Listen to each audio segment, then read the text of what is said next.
नमस्कार दोस्तों। जैसा बीज वैसा फल, यह सार्वभौमिक सत्य है कि जैसा बीज होता है वैसा फल होता है। उसी प्रकार बचपन में परवरिश जैसी होगी, जैसा बचपन में बच्चे सीखते हैं बड़े होकर वैसा ही उनका स्वभाव और कर्म बनता है। इसको एक उदाहरण से समझते हैं। एक बार एक बच्चा थोड़ा असावधानी से चल रहा था तो उसे दरवाजे से चोट लग गई और वह बहुत तेज रोने लगा। उसकी माँ आई दौड़ती हुई किचन से, उससे पूछा कि क्या हुआ। उसने बताया कि मेरे को दरवाजे से लग गई। तो उसकी माँ ने कहा, हट कर दे दरवाजे को, ठोकर मार दे दरवाजे को, पिटाई कर दे दरवाजे की। और माँ ने करके बताया और 2-3 चमाट लकड़ी के दरवाजे को लगा दिए। और यही काम उसने अपने बच्चे को भी करने के लिए कहा।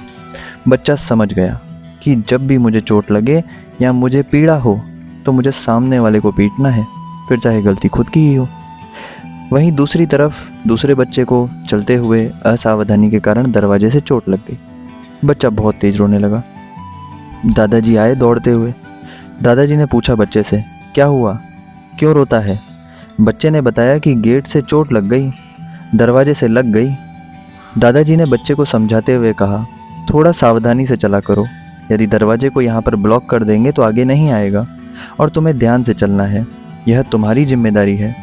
उस बच्चे को समझ में आया कि ध्यान मुझे रखना है, मेरी जिम्मेदारी है। जैसे जैसे बच्चे बड़े होंगे वैसे वैसे दोनों की सीख में अंतर भी होगा और उसी कारण से दोनों के कर्मों करने के प्रकार में भी अंतर होगा। तो अंतर उनके कर्मों में कहाँ से शुरू हुआ? बचपन से। बचपन में बहुत बारीक चीज़ों का ध्यान रखना चाहिए, उन्हें कोमल फूल की तरह नहीं बनाना चाहिए। जीवन की कठिनाइयों का जीवटता से सामना कर सकें ऐसा बनाना चाहिए। भगवान राम की कथा से भी हमें यही सीखना चाहिए। बच्चों को रामायण में भगवान राम के रूप की सुंदरता नहीं, उनके गुणों की व्याख्या उनके सामने रखनी चाहिए। बाल रामायण हमने पिछले चैप्टर में पढ़ी थी, पिछले वीडियो में। बाल रामायण से भगवान राम के क्या क्या गुण स्पष्ट हुए, किस प्रकार से वह अपने गुरु के आश्रम में जाकर के शस्त्र और शास्त्र की विद्या ले रहे थे। शास्त्र भी आवश्यक है तो शस्त्र भी। किस प्रकार से राक्षसों से युद्ध किया, किस प्रकार सुबह उठ करके वे माता पिता के चरण छूते थे, किस प्रकार वे अपने गुरु के चरण छूते थे। तो इस तरह गुणों पर प्रकाश डालना है। अहंकार से बचना सामान्य जीवन में असंभव के करीब है, किंतु माता पिता और गुरुजन के श्रद्धापूर्वक चरण छूने वाला बच्चा अहंकार से बच सकता है। आज की वीडियो में इतना ही। तब तक के लिए खुश रहिए, स्वस्थ रहिए। मिलते हैं अगले वीडियो सत्र में।